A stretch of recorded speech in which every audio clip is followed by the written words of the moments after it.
Amén. Gloria a Dios. Dios te bendiga en esta preciosa tarde. Vamos a dar inicio al servicio que se lleva a cabo este día jueves. Vamos a comenzar leyendo un pasaje de las Escrituras y luego vamos a orar. Vamos a ir directo.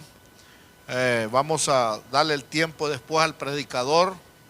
El próximo sábado vamos a tener el grupo de alabanza. Hoy este día no pudieron estar y el domingo también. Así es de que los que van a estarnos escuchando, hoy no va a haber alabanza, solamente vamos a dar una lectura bíblica y luego oramos. Le vamos a dar el tiempo al predicador. Prepare su corazón porque va a escuchar palabra de Dios esta tarde. Vamos a gozarnos. Dios tiene un banquete ya preparado para todos nosotros. Así es que vamos a dar inicio leyendo un salmo maravilloso. Si usted tiene Biblia, ahí donde está, ábrala. Vamos a ir a un salmo muy conocido y vamos a dedicarle al Salmo 100, en el cual habla el escritor de la alabanza hacia nuestro Dios.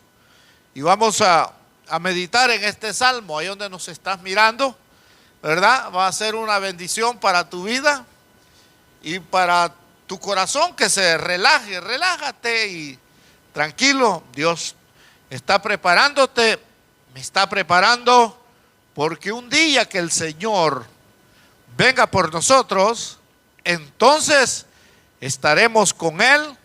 No vamos a hacer otra cosa más que alabarle, bendecirle su nombre, hasta que retornemos a la tierra y Él nos pondrá a trabajar aquí en la tierra, ¿verdad? Así es que, mientras tanto, preparémonos, porque hay 7 años con Cristo en boda en los cielos. Para esto vamos al Salmo 100. Es un salmo que no tiene nada que ver ahí, pero Dios puso en mí a hablarle esa palabra. Salmo 100. A la letra dice la palabra del Señor de la manera siguiente: cantad alegres a Dios, habitantes de toda la tierra. Le hace el llamado a todos los seres humanos de la tierra. Sí, hombre, si las aves de los cielos cantan. Cuando te levantas por la madrugada, 5, 4 y media, ya están cantando. Para más, a veces uno está dormido y ellos ya están alabando a Dios. Serví a Jehová con alegría, venía ante su presencia con regocijo. Eso es alegre, alabar a Dios, no con una cara aburrida, sino con una sonrisa. Dale gloria a Dios.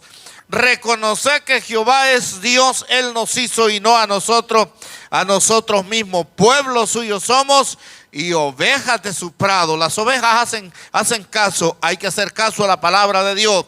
Entrad por sus puertas con acciones de gracia, por sus atrios con alabanza.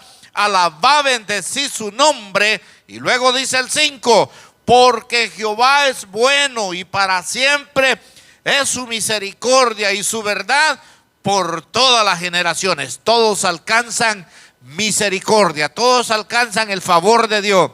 Ahorita el Señor envía el sol para justos e injustos, la lluvia temprana y tardía para justos e injustos. El repartimiento lo está dando por igual. ¿Qué será más tarde?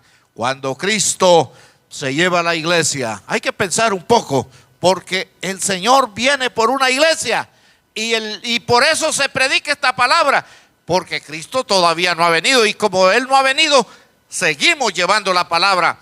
Y mira, seguimos ahí en medio de estos tiempos. El Señor quiere que nosotros le entreguemos nuestro corazón a nuestro Dios. El predicador ya está listo, así es de que lo ponemos en las manos del Señor y te vas a gozar ahí donde estás. Padre, en el nombre de Jesús de Nazaret, Espíritu Santo, agradecemos por tu grande amor y misericordia. Señor, gracias porque este día el sol ha brillado y mis ojos han podido ver, Señor, la misericordia, ver que ese sol salió por la mañana. He podido respirar ese aire puro que usted nos ha enviado. Padre, por su misericordia levanto mis manos y le doy gracias porque usted es bueno, porque todas las generaciones que están de pie, Señor, gracias porque usted las tiene de pie.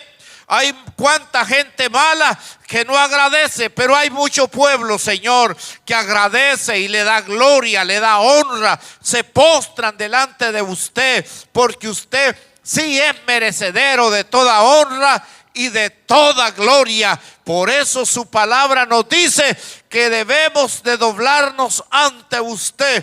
En esta tarde presentamos el predicador en sus manos, Señor. Úsalo como puente de bendición. Que la palabra que va a salir por sus labios, oh Señor, llegue e impacte a aquellos corazones duros y quebrante en el nombre de Jesús. Y hay un resultado para la gloria suya. Padre, en el nombre suyo declaramos victoria. Abre los aires de arriba hacia abajo, fluye con su poder y declaramos en esta tarde con el favor y la autoridad suya que nos va a bendecir. Gracias, Señor. Aquellos que están enfermos, quítales la enfermedad, el dolor, para que presten atención y se gocen a través del mensaje que estará trayendo nuestro hermano Murillo. Gracias, Señor.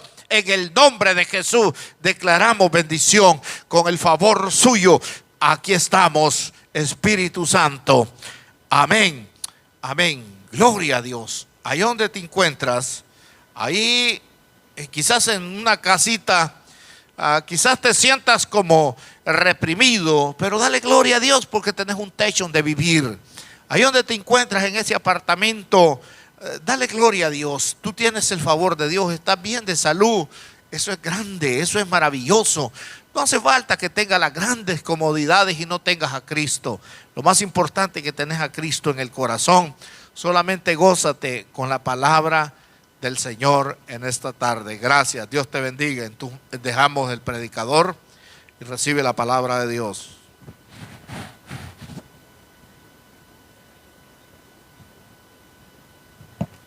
Hermanos, Dios les bendiga esta tarde y Dios bendiga a las personas que nos acompañan esta noche a través de las redes sociales.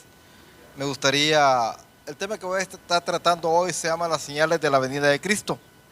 Nos vamos a ir al versículo, los que tienen Biblia, las tres personas que nos acompañan esta noche acá, y los que están en su casa, si gusta buscarlo en su Biblia, me gustaría ir a Mateo 24:3.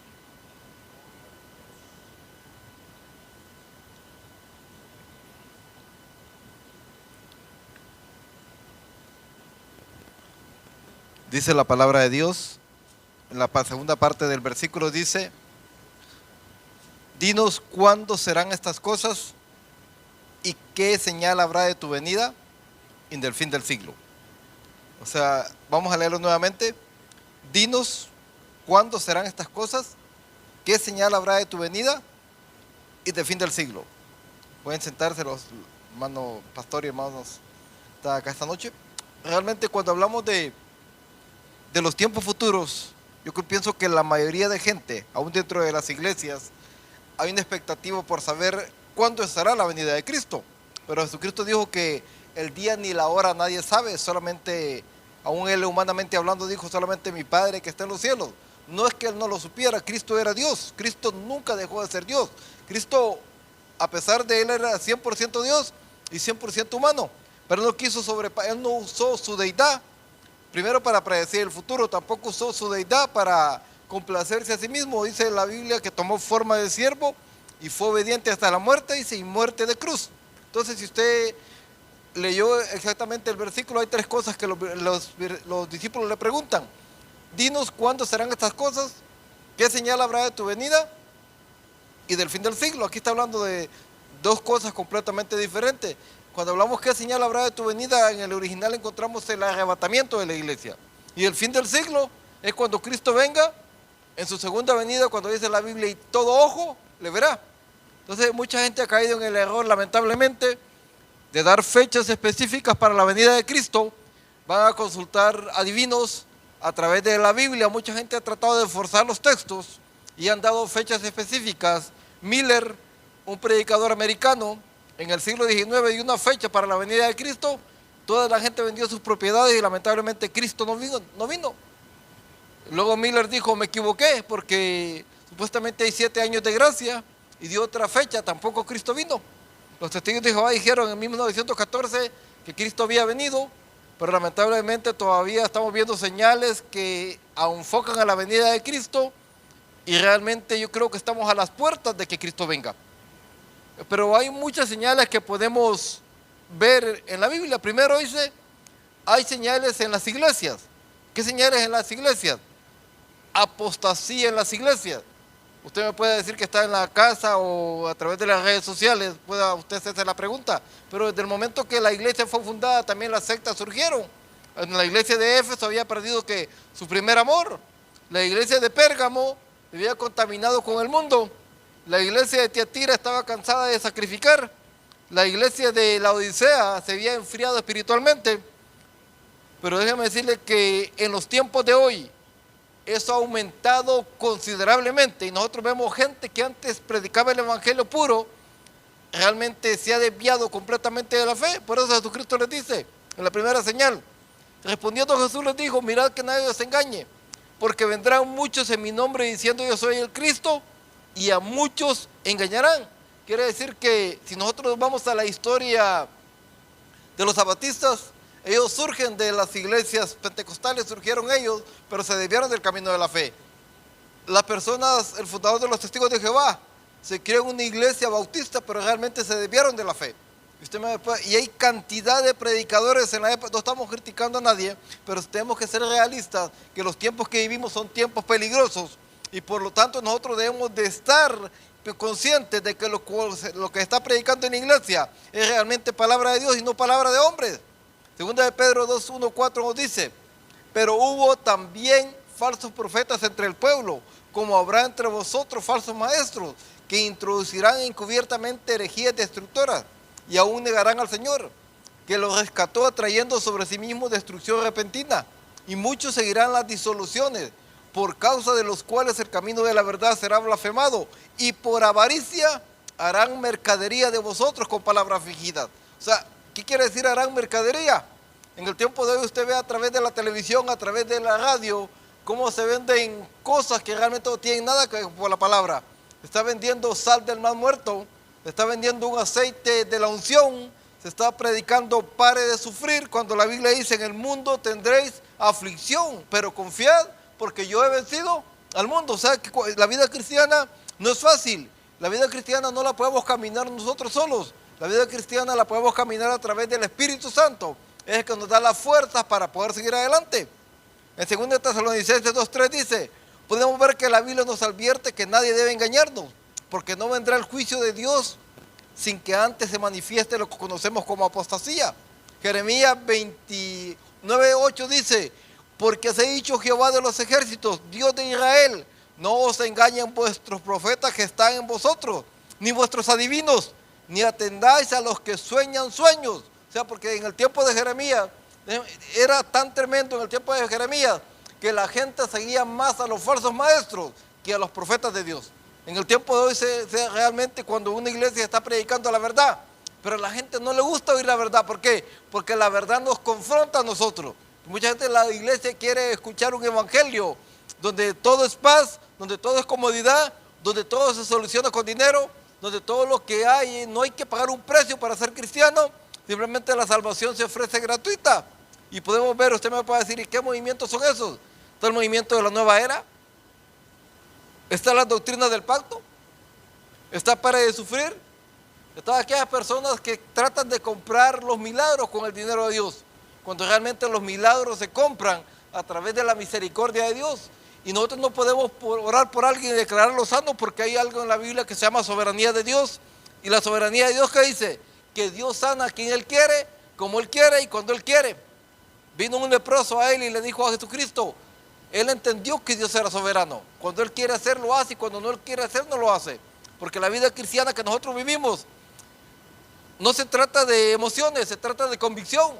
Los 3 jóvenes hebreos, cuando estaban allá enfrente del horno de fuego, le dicen a Nabucodonosor, el Dios que nosotros servimos puede librarnos. En otras palabras, el Dios que nosotros servimos es el Todopoderoso. Él puede hacer como Él quiera, cuando Él quiera y como Él quiera. Pero si aún así no los libra, tampoco nosotros adoraremos las imágenes.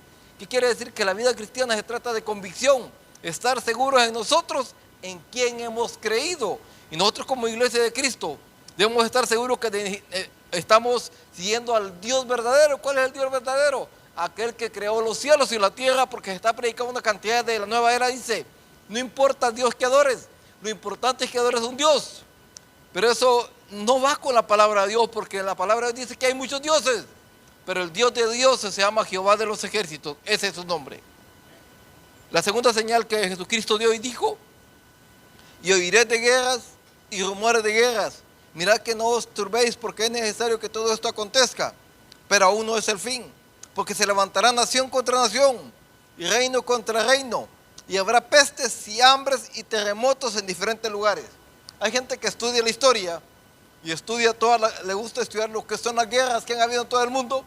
Hay un instituto en Estocolmo, Suecia, y dice, según los estudios del Instituto de la Paz en Estocolmo, Suecia, en los 6.000 años que la Biblia habla que el mundo fue hecho, en los 6.000 años de historia de la humanidad, solamente ha habido 25 años de paz. Solamente en el siglo XX hubieron 20 conflictos de gran envergadura, hubieron 42 guerras mundiales y otros 42 conflictos de guerras civiles en los países, incluyendo El Salvador, dice Nicaragua, Perú, Colombia, Guatemala, Cuba, la revolución bolchevique en Rusia. ¿Qué quiere decir? Que el mundo no ha tenido paz. La pregunta que el mundo se hace es ¿por qué el hombre no puede poner paz?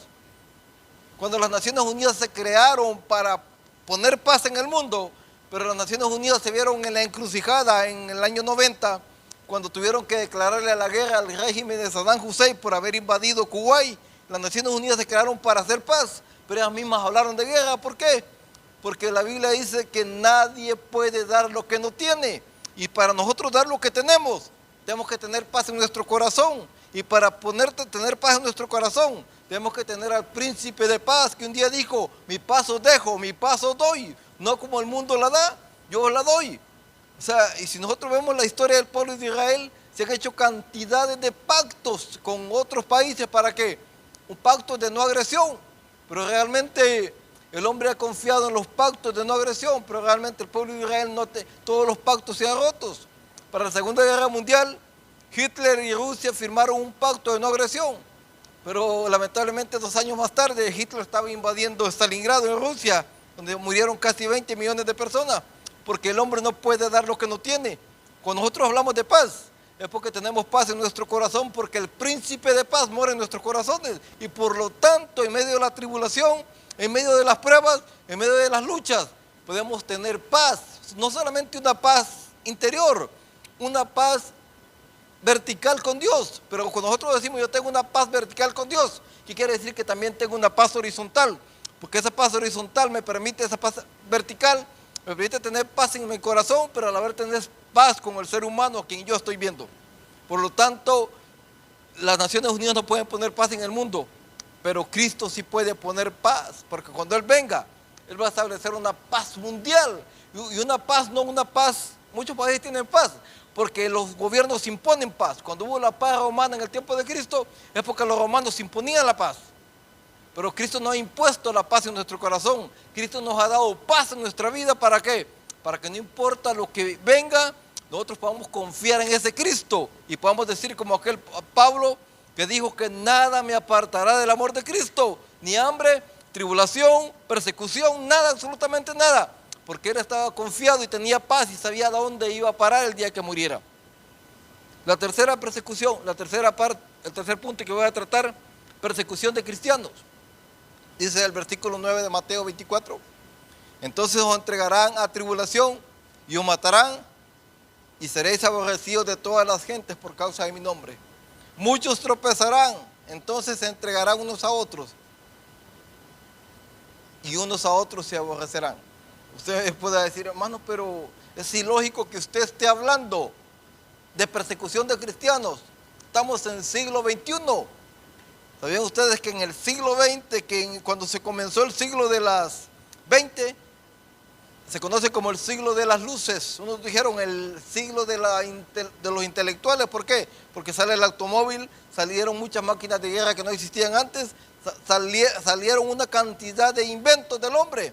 Entonces el mundo pensó, el hombre se volvió más intelectual, el hombre es más erudito, el hombre tiene más conocimiento, por lo tanto va a haber paz en el mundo. Pero comenzando 14 años más tarde estaba la Primera Guerra Mundial. 40 años más tarde estaba la Segunda Guerra Mundial. Y no solamente esos.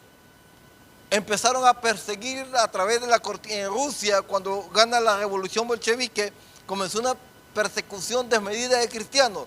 Tuvieron que cerrar todas las iglesias. En Cuba, cuando gana la revolución con Fidel Castro, también hubo una persecución desmedida de cristianos. En Colombia, en el tiempo de la guerrilla, mataron cantidad de pastores de muchas organizaciones, incluyendo la Iglesia de Dios. En Yugoslavia, en la antigua Rumania, murieron cantidad de personas. Por eso tuvo alguien que fundar una organización que se llama el Libro de los Mártires. ¿Para qué? Para que a través de esa organización ayudar a todas aquellas personas que son perseguidas en el mundo. Y en el tiempo de hoy, usted me va a decir, hermano, pero en el tiempo de hoy estamos en el siglo XXI, estamos casi en el 2020. ¿Cómo hay persecución de cristianos en el mundo? Todavía hay lugares donde los cristianos siguen muriendo. Todavía hay lugares como África, donde los cristianos siguen muriendo porque por la causa del evangelio. Entonces, ¿qué quiere decir? Que hay una persecución desmedida de cristianos. Y mucha gente estamos en la iglesia. Pero ¿qué pasaría si un día en nuestras iglesias venía persecución? Fueran pocos los cristianos que realmente estuvieran dispuestos a morir por la causa del evangelio. Nosotros ponemos a un hombre llamado Policarpo de Esmirna. Policarpo de Esmirna comenzó la persecución en la iglesia de Esmirna, que se menciona en Apocalipsis. Comenzó la persecución de cristianos. Y dice la Biblia que fueron 10 emperadores, desde Nerón hasta Diocleciano, que persiguieron a la iglesia. Dice que Policarpo, cuando la persecución comenzó, él se fue a huir, pero él huyó. Pero dice que cuando vio que muchos de sus iglesias, incluyendo niños, jóvenes, estaban dispuestos a morir por la causa del evangelio, él regresó y se entregó a las autoridades, dice, y lo llevaron al circo romano. Y en el mero circo romano le dijeron, Policarpo, le dijo el emperador, si tú niegas a Cristo, yo te perdono la vida. Pero Policarpo de Esmirna le dijo, 84 años he servido al Señor y ningún mal me ha hecho. ¿Cómo voy a negarlo? Entonces quiere decir que así como la iglesia comenzó con una persecución tremenda de cristianos, pero aquellos cristianos no doblaron sus rodillas ante las imágenes del emperador, ante las imágenes de Diana de Éfeso, ante todas esas imágenes paganas que los obligaban a adorarlos. Yo pienso que nosotros vivimos en un mundo donde nos van a perseguir, porque nosotros creemos en el Dios verdadero. Y la pregunta para muchos que están en las redes sociales es, ¿cuál es tu Dios? ¿A qué Dios estás adorando? ¿A un Dios de madera? ¿A un Dios que tú mismo fabricaste y luego lo conviertes en tu Dios? ¿A qué Dios tú estás adorando? ¿A un Dios que en la nueva era se inventó? ¿A qué Dios tú estás adorando? ¿A un gran artista de Hollywood? ¿Esa es tu adoración? ¿A un cantante? Cuando la Biblia dice que Dios no comparte su gloria con nadie y nosotros adoramos a Dios, es porque estamos entregados en cuerpo y alma a Él. Y el día que Él venga, dice la Biblia que Él no va a tener dioses ajenos delante de Él. Nosotros tenemos que estar adorando a Cristo. Usted me va a decir, hermano, pero ¿es malo ver un partido de fútbol? No, no es malo. El apóstol Pablo dijo, todo me es lícito, mas no todo me conviene. Que hagamos todas aquellas cosas que nos ayudan a aumentar nuestro conocimiento de la palabra de Dios y aumentar que la piedad y aumentar, porque muchas veces dedicamos tanto tiempo a otras cosas, pero no dedicamos tiempo a lo que es la palabra de Dios. La señal número 4, dice la Biblia, el aumento de la maldad. Dice, y por haberse multiplicado la maldad, el amor de muchos se enfriará. Tal vez yo no voy a contradecir a muchos predicadores, pero me voy a basar en lo que la Biblia habla. Cuando hablamos de las iglesias de Apocalipsis, la séptima iglesia es la iglesia de la Odisea. Y nosotros vemos las características de la iglesia de la Odisea. Es una iglesia tibia, es una iglesia apática, es una iglesia indiferente, es una iglesia que ha dejado que su primer amor tiene todas las características de las otras, de las 6 iglesias anteriores. Es una iglesia tibia.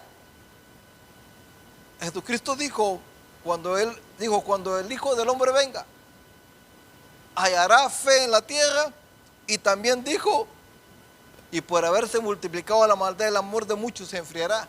O sea, ¿por qué ya no se ven los milagros dentro de las iglesias que se veían hace 20, 25 años? ¿Por qué ya no se ve el derramamiento del Espíritu Santo en las iglesias? ¿Por qué ya no vemos nosotros cuando aquellos hombres de Dios Le decían a aquel predicador, aquel paralítico, levántate y anda, porque la iglesia ha confiado más en el dinero que en el poder de Dios. Hubo un gran teólogo de la iglesia católica que se llamaba Tomás de Aquino, tremendo teólogo, y este hombre dice que la misión de todo sacerdote católico es ir al Vaticano y conocer al Papa. Cuando él fue al Vaticano, él se decepcionó de ver todas las riquezas que el Vaticano tenía y la gente afuera muriendo de hambre. Y dice que el Papa lo llevó a un lugar y le dijo, ven, Tomás, ven Tomás. Y dice que lo llevó a un cuarto donde tenía una cantidad de monedas de oro, pero lleno el cuarto de monedas de oro. Le dijo, ya no podemos decir como Pedro que dijo, no tengo plata ni oro que dar porque tenemos plata hasta para darle de comer a todo el mundo si nosotros quisiéramos. Y dice que Tomás se entristeció, Tomás de Aquino, y le dijo al Papa, qué bueno que tenemos oro y plata, pero lamentablemente no podemos decir a un paralítico, levántate y anda, porque ese poder se ha perdido. Nos hemos confiado más en la riqueza que en este poder de Dios. Entonces, ¿qué quiere decir? Que en el mundo que vivimos un mundo de maldad. Entonces, ¿por qué decimos nosotros que Cristo está en las puertas? Porque dice la Biblia, como los días de Noé, así también será la venida del Hijo del Hombre, que dice Noé, que se casaban y se daban en casamiento. En otras palabras, se casaban, se divorciaban, se volvían a casar. En el mundo que vivimos, las últimas estadísticas de los países europeos, dice que de cada 10 parejas que se casan, 7 terminan en divorcio. Y dice que en Estados Unidos es rara la pareja que tiene hijos de los dos. Muchas veces son los matrimonios aquellos ensamblados que se llaman tus hijos, los tuyos y los nuestros. ¿Por qué? Porque eso se está viendo en Estados Unidos. O sea, hay una maldad tremenda en los Estados Unidos. Dice, comían, bebían, se casaban y se daban en casamiento hasta el día en que entró Noé en el arca. Y vino el diluvio y los destruyó a todos. ¿Por qué? Porque el tiempo de la gracia, Noé predicó, 120 años predicó Noé, nadie se le convirtió.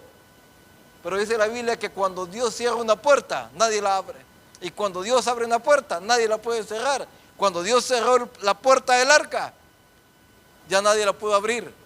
Pero la puerta estuvo abierta mucho tiempo. ¿Y la puerta qué tipifica? Tipifica que la puerta es Cristo. Jesucristo dijo, yo soy la puerta. El que por mí entrare, será salvo. Y esa puerta de la gracia en el tiempo de hoy se está abierta todavía. ¿Para qué? Para todas aquellas personas que crean que ya no hay esperanza para ellos. Déjeme decirle que Jesucristo dijo, venid a mí los que están trabajados y cargados, que yo los haré descansar. Dijo, el que tenga sed, venga a mí. Y de su interior correrán ríos de agua viva. Él dijo, yo soy el buen pastor su vida da por las ovejas. Pero también dice, asimismo como sucedió en los días de Lot, comían, bebían, compraban, plantaban, edificaban, hasta el día en que Lot salió de Sodoma, llovió del cielo azufre y los destruyó a todos. Déjeme decirle, las desviaciones sexuales están a la orden del día en el tiempo que vivimos. ¿Sabía usted que existen solamente 2 países en el mundo que no aceptan el divorcio? 2 países, el Vaticano y Filipinas. Fueron los únicos 2 países del mundo que no aceptan el divorcio. ¿Y sabían ustedes que muchas veces nosotros criticamos a los rusos y decimos, los rusos son ateos? Y puede ser que sí, por el tiempo que vivieron bajo la cortina de hierro se volvieron ateos. Muchos dicen en la Biblia, aunque ateo, la palabra ateo en la Biblia la encontramos, dijo el necio en su corazón, no hay Dios. Necedad, porque ellos creen que hay un Dios. Ellos están seguros que hay un Dios. Pero ¿sabían ustedes que en Rusia un ortodoxo, un sacerdote ortodoxo ruso se paró un día y dijo, qué bueno que nosotros todavía en Rusia los hogares se componen de un papá y una mamá? Y lamentablemente en Estados Unidos muchas veces los 2 son papás o los 2 son mamás. Ahora usted me va a decir por qué tienen tanto poder estas personas. Porque nosotros como iglesia nos hemos quedado callados. Nosotros como iglesia no hemos hablado en contra de todas las injusticias sociales que se cometen en el mundo. En el Antiguo Testamento, los profetas de Dios eran los portadores y los que anunciaban las justicias sociales a los reyes, a los gobernantes. Pero lamentablemente la iglesia de hoy se ha quedado callada Y nosotros y estamos viendo toda la maldad que hay en el mundo, todas las, ¿cómo le quiero decir? Las desigualdades sociales. Pero lamentablemente la iglesia se queda callada. Cuando la portadora de justicia tiene que ser la iglesia. Mira lo que dice, saqué una estadística de internet y dice, en los últimos 10 años ha habido un incremento de la maldad, robos violentos, asesinatos, maltrato familiar, violaciones, el bullying en las escuelas, que es parte de la violencia que estamos viendo hoy. Dice que la violencia ha subido un 500%. Y por mucho que los gobiernos traten de ponerle freno a la violencia, los días están cumpliendo, porque sabemos que Cristo está a las puertas. Y sabemos que Cristo viene por una iglesia, pero no viene por cualquier iglesia. No viene por aquellas iglesias que hablan de dinero. No viene por aquellas iglesias que han olvidado el poder de Dios. No, Él viene por una iglesia santa, una iglesia sin mancha, una iglesia que no se ha contaminado con el mundo, una iglesia que todavía tiene la esperanza que un día Cristo va a venir, pero una iglesia que se encuentra santificada. Por eso el escritor de Hebreos dice, seguir la paz con todos y la santidad, sin la cual nadie verá al Señor. Por lo tanto, el día que Cristo venga, que nos encuentre en santidad. La palabra santidad no implica que no tenemos errores. La palabra santidad implica que muchas veces como cristianos le fallamos a Dios. Pero hay esperanza todavía, porque el apóstol Juan dice, hijitos míos, si alguno ha pecado, abogado tenemos con el Padre a Jesucristo el Hijo de Dios. La señal número 5, el enfriamiento espiritual. Es difícil en nuestras iglesias, no sé el pastor acá, pero es difícil en nuestras iglesias encontrar gente comprometida con la palabra de Dios. De verdad, es difícil. Usted me va a decir, hermano, pero la iglesia de ustedes tiene 700 miembros. Para ustedes es fácil encontrar gente. Aún así batallamos. Las iglesias que tienen 3,000, 4,000 miembros, todavía batallan las iglesias. ¿Para qué? Para encontrar gente comprometida. Tuve un amigo que fue pastor de la iglesia más grande, la iglesia de Dios en Tucson, Arizona. Tenía 12,000, de 10,000 a 12,000 miembros de esa iglesia. Y yo he platicado con esta persona y le decía, pero ahí tienes de todo en la iglesia. Me decía, tenemos músicos, tenemos buenos predicadores, tenemos buenos maestros, pero los tenemos. Y yo una vez no le entendí lo que me dijo, ahí los tenemos. Y le dijo, ¿y qué significa la palabra los tenemos? Dice, significa que están sentados en las bancas porque no quieren compromiso. Significa que tenemos buenos predicadores, pero no quieren pagar el precio. Entonces la iglesia que tenemos hoy se volvió apática. La iglesia que tenemos hoy, déjeme decirle, se mueve a través del dinero, cuando realmente el día que nosotros nos muramos, absolutamente nada nos vamos a llevar. Lo que nos vamos a llevar es aquello que hicimos por la causa del evangelio. El apóstol Pablo decía, para mí el vivir es Cristo y el morir es ganancia. Pero mucha gente no nos queremos morir, ¿por qué? Porque tenemos demasiado dinero, y nos estamos preguntando, si yo me muero hoy, ¿a quién le va a quedar todo el dinero que tengo? Cuando la Biblia dice, ¿se acuerdan de aquel rico que Jesucristo dijo que tenía una cantidad de graneros? Y era rico, si en el tiempo de ese hombre fuera un multimillonario. Pero él dijo, voy a abrir más graneras, en otras palabras, voy a abrir más compañías. ¿Para qué? Para tener más dinero.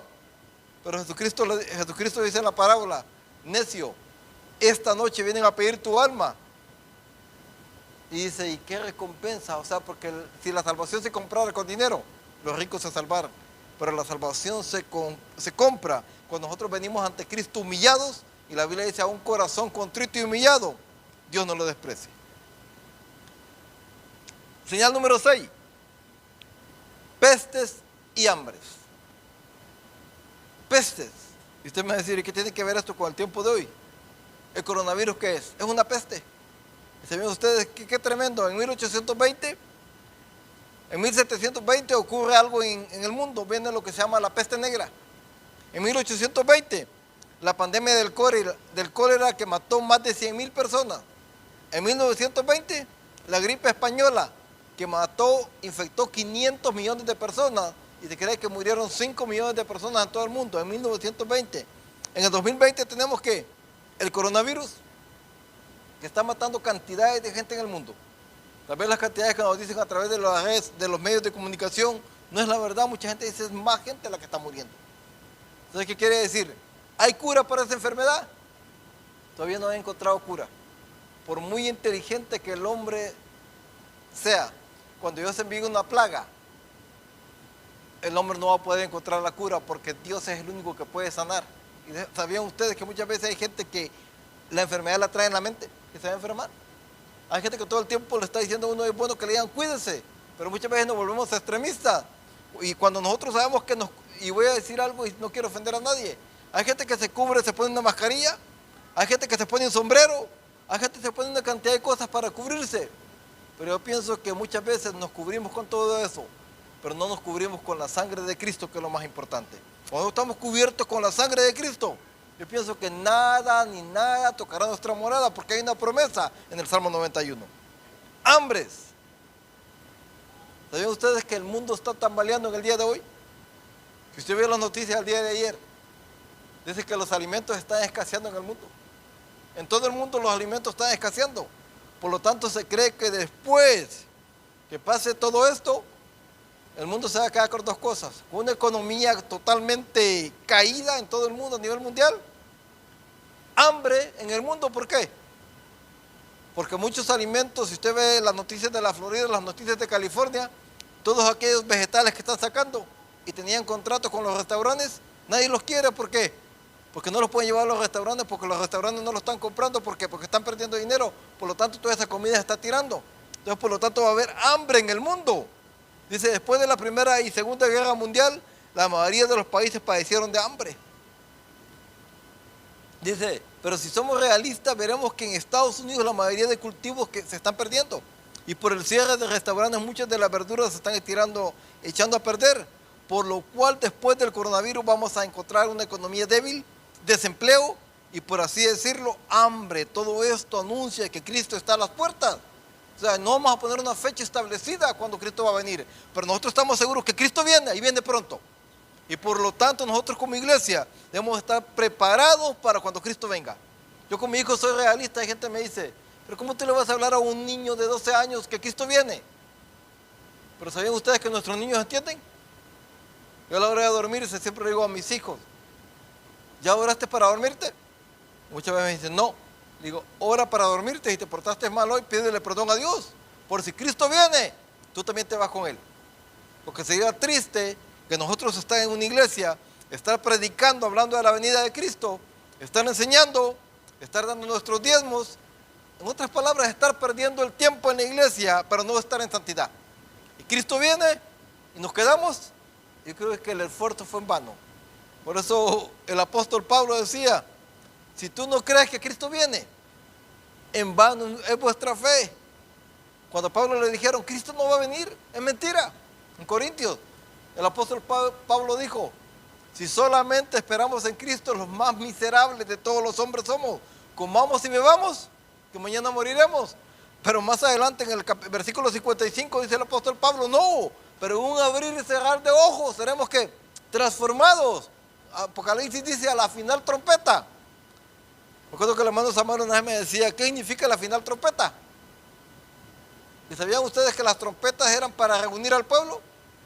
Primeramente, las trompetas eran para reunir al pueblo, pero las trompetas eran cuando venía alguien importante, las trompetas empezaban a sonar, hasta que al final sonaba una trompeta con más fuerza, ¿para qué? Para decir que el rey ya estaba entrando al lugar. Las trompetas se han ido sonando a través de la historia. Todas las señales que se han ido dando son señales que Cristo viene. Nosotros estamos esperando solamente la final trompeta. Cuando dice la Biblia, y a la final trompeta, los muertos en Cristo resucitarán primero. Y luego nosotros, los que vivimos, seremos arrebatados y seremos transformados para reunirnos con ¿quién? O el Señor en los aires. Por tanto, nosotros estamos esperando esa trompeta. La señal número 8. La ciencia se aumentará. ¿Sabían ustedes que en los años 1800 comenzó algo que se llama la revolución industrial? Donde empezaron a formar fábricas, máquinas, y esas máquinas, ¿qué hacían?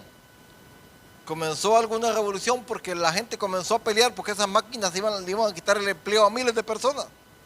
Entonces, ¿qué quiere decir? Daniel dice que la ciencia se aumentará. ¿Sabían ustedes que yo estoy hablando hoy? ¿Y sabían ustedes que si en Rusia alguien tiene lo mismo que nosotros tenemos acá, a través de las redes sociales nos pueden escuchar en Rusia y en todos los países del mundo? La ciencia se ha aumentado a niveles tremendos. Se cree que los últimos satélites que puso la NASA en el espacio son capaces de detectar la placa de un carro que va en un freeway, le detectan completamente la placa. Y eso solamente se ve en las películas de Hollywood hace 20 años. Pero esa tecnología la tenemos nosotros. Hay una ciencia. Antes, para volar de aquí a China, habían aviones que iban haciendo escalas. ¿Por qué? Porque no habían aviones supersónicos que volaban a China. Pero ahorita en cuestión de un día se le puede dar la vuelta al mundo. ¿Por qué? Porque la ciencia ha llegado a niveles extraordinarios, donde la ciencia ha sido capaz, déjame decirle, de ir al espacio. Muchos están para este 2020 en adelante, se acuerdan que la gente va a ir a Marte. ¿Por qué? Porque muchos dicen, si hay una guerra nuclear aquí en Estados Unidos o en cualquier parte del mundo, tenemos que haber una base en Marte. ¿Para qué? Para que no nos alcance allá. Pero la Biblia dice, si a las nubes, a las estrellas te subieras, de ahí yo te derribaré, porque el juicio de Dios va a llegar donde nosotros estemos. O sea, porque el juicio nos va a alcanzar. Entonces la ciencia se aumentará. ¿Sabían ustedes que la ciencia casi no se aumentó? Y nosotros vemos la historia del Imperio Romano. El primer emperador que tuvo el Imperio Romano, Julio César. ¿Y sabían ustedes que Julio César, cuando lo nombraron emperador de Roma, el medio de transporte que usó, ¿qué fue? Un caballo. ¿Sabían ustedes que en la Primera Guerra Mundial en 1914, 2000 años más tarde, el caballo todavía seguía siendo el medio de transporte? Pero en los últimos 100 años, la ciencia se ha aumentado a pasos agigantados. Cuando vemos la guerra del Golfo, fue la primera guerra en vivo que nosotros vimos a través de la televisión, donde se veían los aviones tirando las bombas sobre Bagdad, y la vimos en vivo. ¿Por qué? Porque la ciencia se ha aumentado. Pero ¿sabía que la gente es sabia en conocer las redes sociales? La gente es experta en Facebook, la gente es experta en manejar Twitter.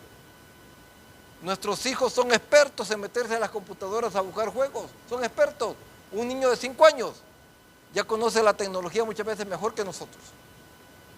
Pero ¿sabían que esa generación de hoy desconoce lo que es la palabra de Dios? En otras palabras, estamos en aumento de la ciencia, pero los jóvenes que nosotros tenemos desconocen lo que es la palabra de Dios. Por lo tanto, nosotros como padres tenemos que informar a esos muchachos de que hay un Dios que creó un día los cielos y la tierra. Hay un Dios que nos puede salvar, pero hay un Dios que viene por una iglesia sin mancha, una iglesia que no se ha contaminado con el mundo. ¿Saben ustedes que vivimos en la era de la comunicación? En la era de la comunicación. Pero si usted se pregunta en sus hogares, ¿cuánta comunicación tengo yo con mi hijo? Hay padres que por trabajar no tienen comunicación con sus hijos. ¿Cuánta comunicación tengo yo con mi esposa? No hay comunicación. Muchas veces en nuestros hogares estamos comiendo en la mesa, pero sabía que ni aún comiendo en la mesa hay comunicación, porque nuestros hijos tienen el teléfono en la mano y cada quien está viendo lo que le conviene y no hay comunicación. Entonces, ¿qué quiere decir? Que nosotros debemos de educar a nuestros hijos, comunicar a nuestros hijos que Cristo viene pronto. No vamos a poner una fecha específica, pero Cristo viene por una iglesia que le ha sido fiel, una iglesia que ha pagado el precio, una iglesia que ha predicado a tiempo y fuera de tiempo, una iglesia que ha predicado la sana doctrina, una iglesia que ha dicho que hay 2 caminos para llegar al cielo, un camino ancho y un camino angosto, pero el camino ancho conduce a la perdición, pero el camino angosto, que es difícil de caminar, pero conduce a la salvación y a la vida eterna con Cristo Jesús. La pregunta que usted me va a hacer este día: ¿ustedes los cristianos no tienen miedo que el mundo se acabe? Yo lo voy a decir personalmente. Yo no tengo miedo que el mundo se acabe. Yo pienso que el apóstol Pablo dejó bien marcadas aquellas palabras en nosotros cuando las leemos, que dice: para mí el vivir es Cristo y el morir es ganancia. Cristo no ha venido todavía, las profecías ya se han cumplido. ¿Por qué? Porque dice la Biblia que Cristo es misericordioso y Él no quiere que nadie se pierda. Él quiere, está esperando todavía a aquellas personas que todavía tengan un corazón dispuesto para alabar y glorificar el nombre de Dios y que todavía crean que hay un Dios que puede transformar sus vidas. Y para concluir, voy concluyendo, 5 razones para no temer al fin del mundo. Primero, sabemos a quién pertenecemos. Yo sé que si muero, me voy con Cristo. Segundo, Dios está con nosotros, dijo la Biblia, si Dios con nosotros, ¿quién contra nosotros? Tercero, Dios es bueno y tiene el control. La gente dice, no, a Dios se le salió el mundo de control. A Dios se le salió el mundo de control. La delincuencia no se puede parar. Alguien dijo, un predicador dijo, un político dijo, ¿dónde estaba Dios cuando fueron las Torres Gemelas cayeron? Un pastor le contestó, Dios estaba sentado en su trono. El problema de nosotros los seres humanos es que dejamos a Dios, pero seguimos queriendo las bendiciones de Dios. Para querer las bendiciones de Dios hay que pagar un precio. O sea, a Dios lo sacamos de la Casa Blanca, a Dios lo sacamos del Capitolio, a Dios se sacó del Senado, a Dios se sacó de las escuelas, a Dios se sacó de todos los lugares.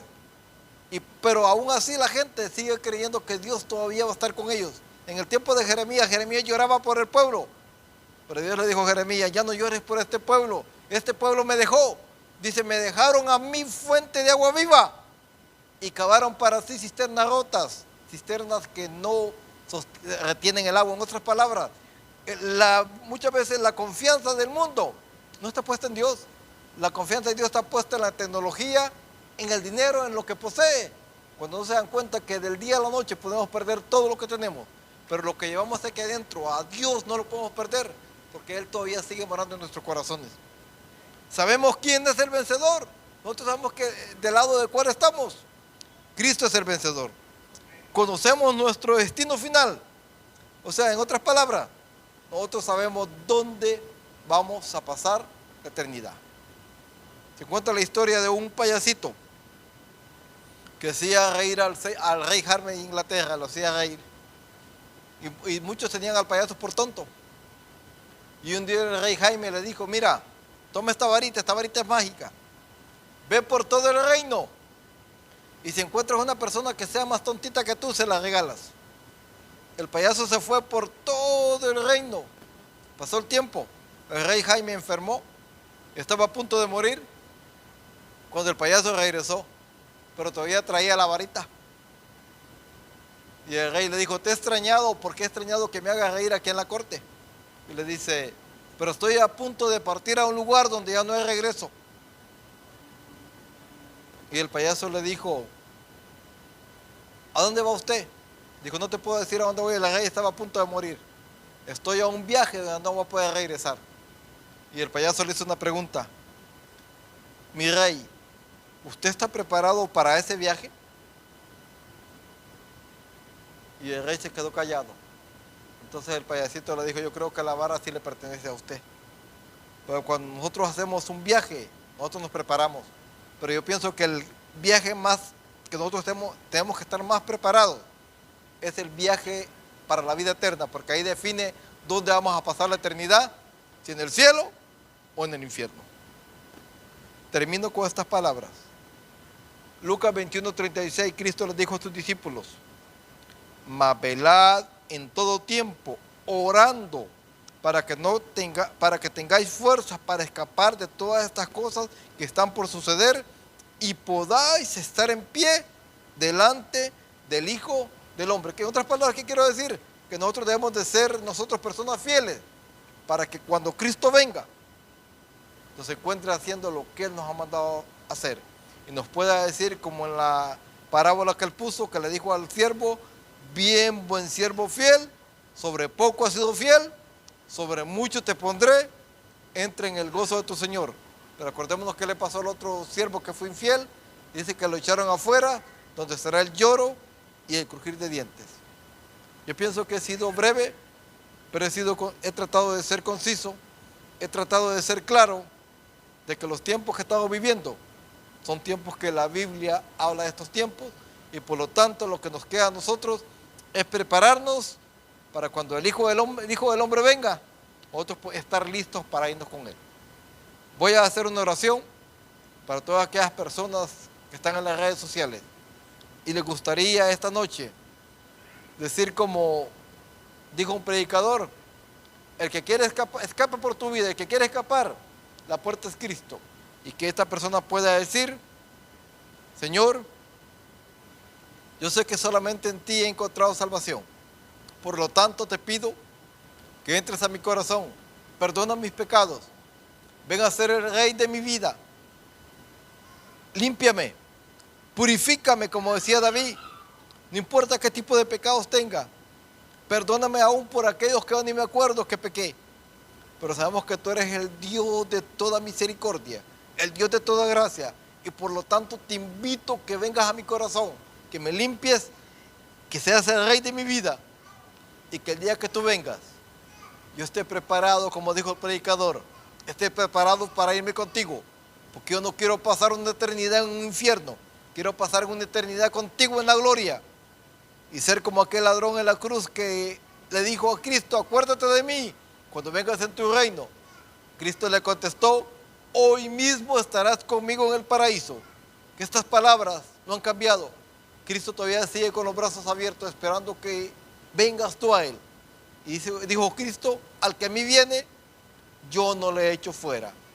Dios les bendiga esta noche y espero que esta predicación haya tocado tu vida y tocado tu corazón. Dejo al pastor.